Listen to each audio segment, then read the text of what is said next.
Once you start replacing your negative thoughts with positive ones, you'll start to see positive results. Hey guys, it's your girl Hannah, your host for your favorite weekly podcast, Refreshingly Idiotic. Today's episode is all about PTSD, and it's almost like a continuation of the anxiety episode. Roll the intro music.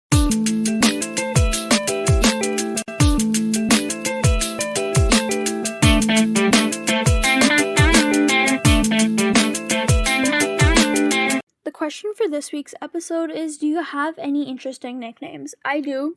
Named by seniors when I was in grade 9, so it's kind of weird, but it's okay. Go with it. Picture this. You're in your first year of high school, and you've accidentally landed yourself on a senior media arts class trip, which I was in the yearbook team. That's kind of why it happened, but it was an accident. I wasn't supposed to be going on the trip, but it just happened. Anyways, so leading up, I was like, yeah, cool, whatever. I get to miss a day from school. I get to take my own camera and I get to do what I want, and it'll be less structured. It'll be super cool. So what really happened was that once we got off the bus, I got paired with another two students, a boy and a girl, because I was too young and I had to be babysat because we were kind of just wandering the streets of Toronto for this trip. And yeah, I still had to keep the camera, and I took decent pictures. But it was what the other two students wanted, and we had to go where they wanted to go, and then we had to eat what they wanted to eat, and it was just kind of uncomfortable for me at some point. And so I know I definitely connected more with the guy in between the pair.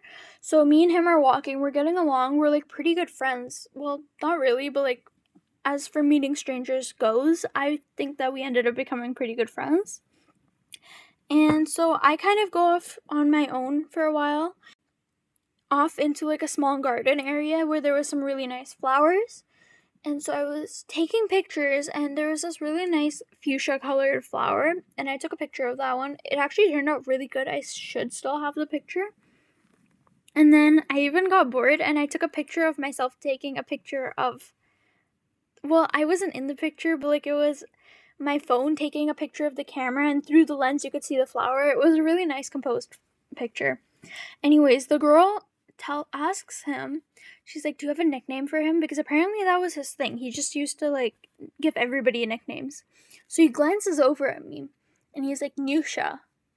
And so I walk over and I'm like, I don't want a nickname. So, and especially that just kind of sounds weird to me.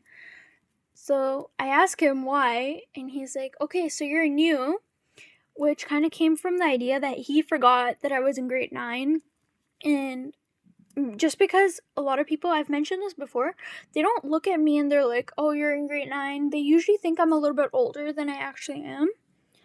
And so, yeah, he's like, oh, so you're new? And then fuchsia, instead of fuchsia, it was Nusha. So new and then sha. He just kind of put it together. And then after that, basically the only other thing that I can remember from that day is doing camera wars with him. Just so that by the end of the day, if I had a better picture than he did and other people could vote on it, if I won, then I could retract that nickname and I can do it. And lo and behold, I did. He was the one who was experienced with the camera, but I took this picture of him while we were in, what was it, a tourist store maybe? So it had a little camera thing. He was holding up this little camera thing in front of his eye, so it looked like he was taking a picture of me, but it was a fake camera, so I was taking the picture. And self-absorbed as he may have been, I won because he really liked that picture. And so yeah, my nickname was Nusha, and for better or for worse, nobody knows me now like that. And yeah, so if you have any interesting nicknames and their origin stories, please let me know. And now I guess we should start talking about PTSD. I'll start off with the definition of PTSD, signs and symptoms, risks and causes, and then a couple more targeting specific groups of people. I'll talk about a couple media examples, which I haven't really been doing much of, but I think this would be a lot of an easier way to connect and reach you guys. Because who doesn't watch TV shows or some form of media? And then I'll end off with some treatments and things that you can do to cope, and that'll be about it for today's episode. Not me being a very bad host and throwing around the term PTSD without actually explaining what it means. It is post-traumatic stress disorder, and for lack of better words, PTSD is our fight or flight response to a traumatic event, whether it be traumatic to just you or to a group of people. It can show up within a couple hours, it can show up within a couple days or weeks, or even a couple of years. It can last for a minimum of maybe like a couple months, or it can just be something you're stuck living with forever, and it could be chronic. As for risks and causes, there's definitely always going to be people that are more prone to get this disorder if they have been through certain things and then they see another traumatic event, such as war veterans, who we always hear about, and we often assume that these are the only people that can have PTSD, but that is a big misconception. I think I'll just trump that out right now. And then besides that, other children who have suffered through abuse or neglect, and then people, just general adults who have been through abuse, assault, or any major accidents such as a fire or another natural disaster such as a hurricane. Did you know 8 out of 100 people experience PTSD? And almost everybody experiences at least one traumatic event throughout their whole entire lifetime, whether or not they get PTSD. Besides the people that I just mentioned, those groups of people, I would say genes have a huge thing to play into this. No, not the genes you wear, the genes that are in your body. Sorry, I had to do that.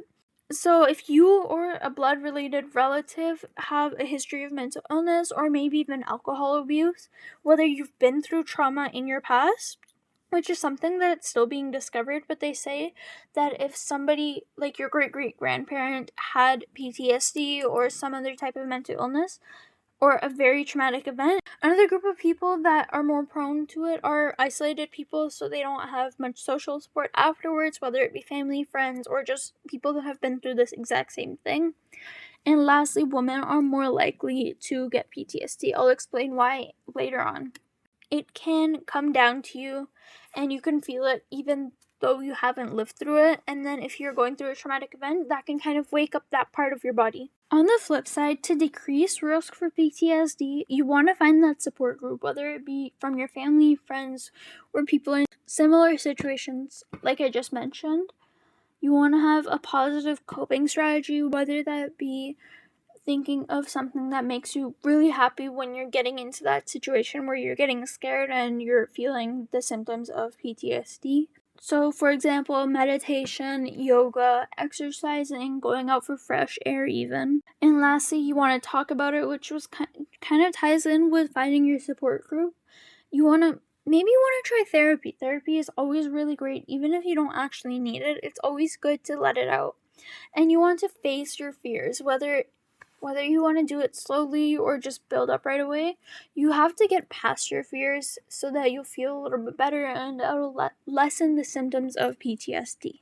As for signs and symptoms, a little bit more generally, I wanted to mention a couple. So maybe you're feeling frightened or jumpy even if nothing is happening. You're avoiding one or two certain things that will link back to that traumatic event. You have mood changes, so you're forgetting things, you have a loss of interest, you're feeling guilty, constantly blaming yourself, you have anger outbursts, or you're feeling a little bit more edgy than normal. Maybe you're re-experiencing flashbacks and nightmares of that traumatic event. And lastly, you might just have trouble sleeping and panic attacks. For the different ages, it gets slightly different. So for children, it's not speaking, wetting the bed, being clingy, and maybe tense and scared often. For adults and teens, it's pretty much the same thing. So a little bit more hormonal. So you're very jumpy.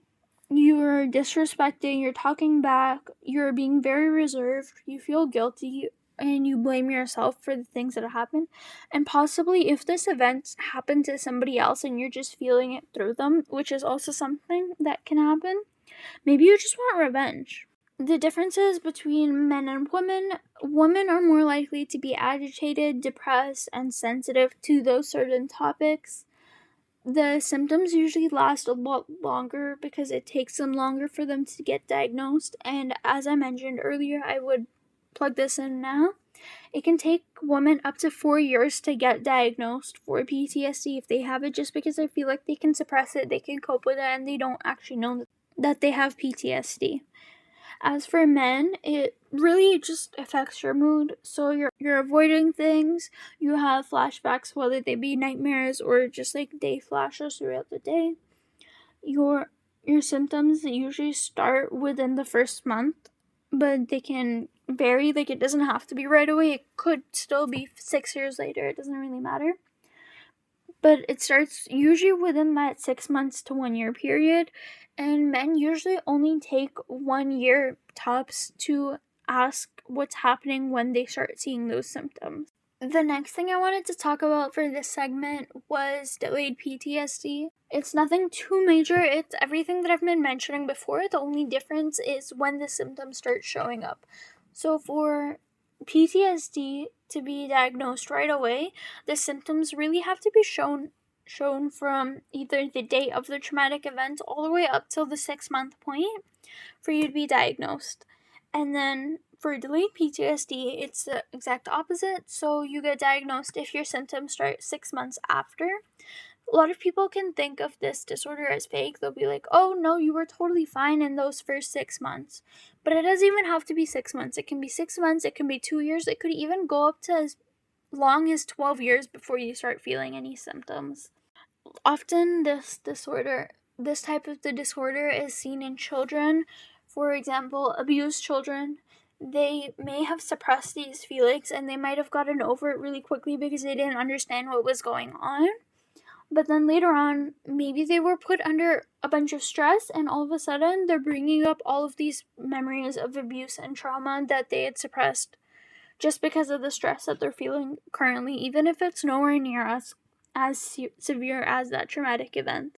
I think this part of the episode is probably going to be one of my new favorites, and hopefully you guys will like it too. It's the media connection segment, which I've kind of been sprinkling here and there, but I think I want to make it its own segment because I think that would be pretty cool. Let me know what you guys think. Anyways, so the first media example is Jessica Jones from the TV show Jessica Jones. It's a Marvel TV show on Netflix if you guys do want to check it out if you haven't seen it already. So basically what happened was her family was in a really terrible car accident, and so that traumatized her. And then later on throughout the first season, she's mind controlled by the main villain, and he controls her mind into making her do things that she doesn't want to do. For example, have sex with him. And essentially this does become rape, so it becomes an even bigger case. Later on, she's traumatized by the fact that that actually happened to her, and she suffers from it every day. Next up is the TV show Ginny and Georgia. Again, I know this one has been a fan favorite for everybody who's seen it. I think it's been out for about 3 months.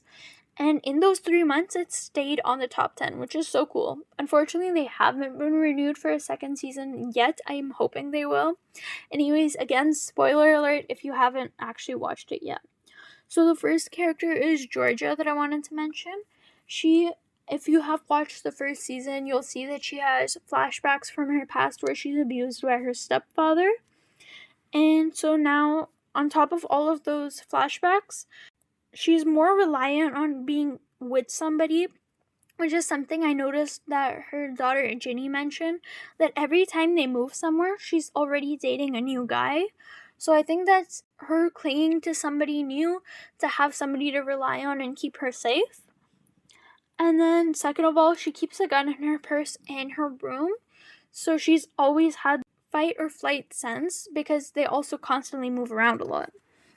The second character that I wanted to really mention, again, not diagnosed, or I couldn't find a specific report saying that he did have PTSD, but it was Austin.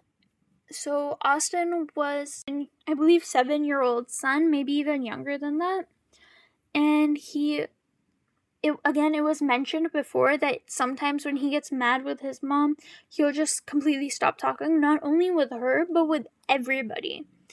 Georgia had just announced that she was getting married to the town's mayor, and he stops talking all of a sudden. He's just done. And I think that one was a huge sign for me when I was thinking about PTSD within children, because that's one of the things they'll do. They'll just completely stop talking. They'll be super reserved.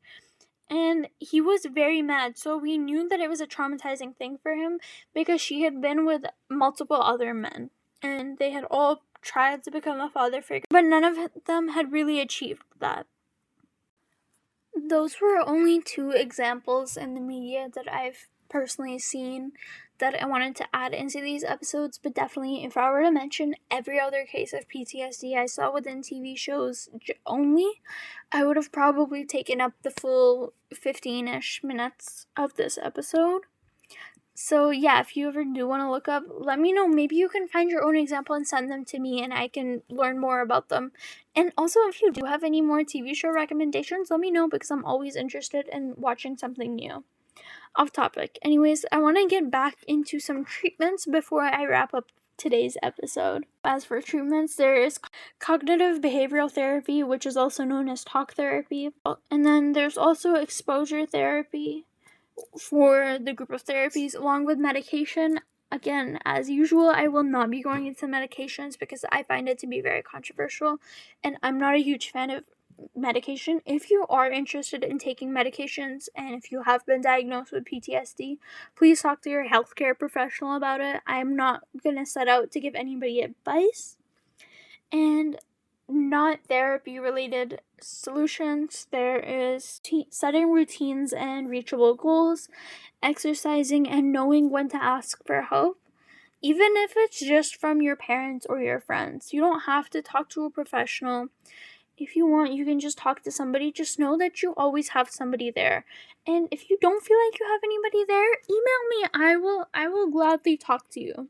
That just about wraps up today's episode. We talked about what PTSD is, how people can be more prone to it, and on the flip side, how people can minimize its effects, and then signs and symptoms, and how it affects different types of people, some media examples, and treatments. As always, research is going to be linked down below in the description.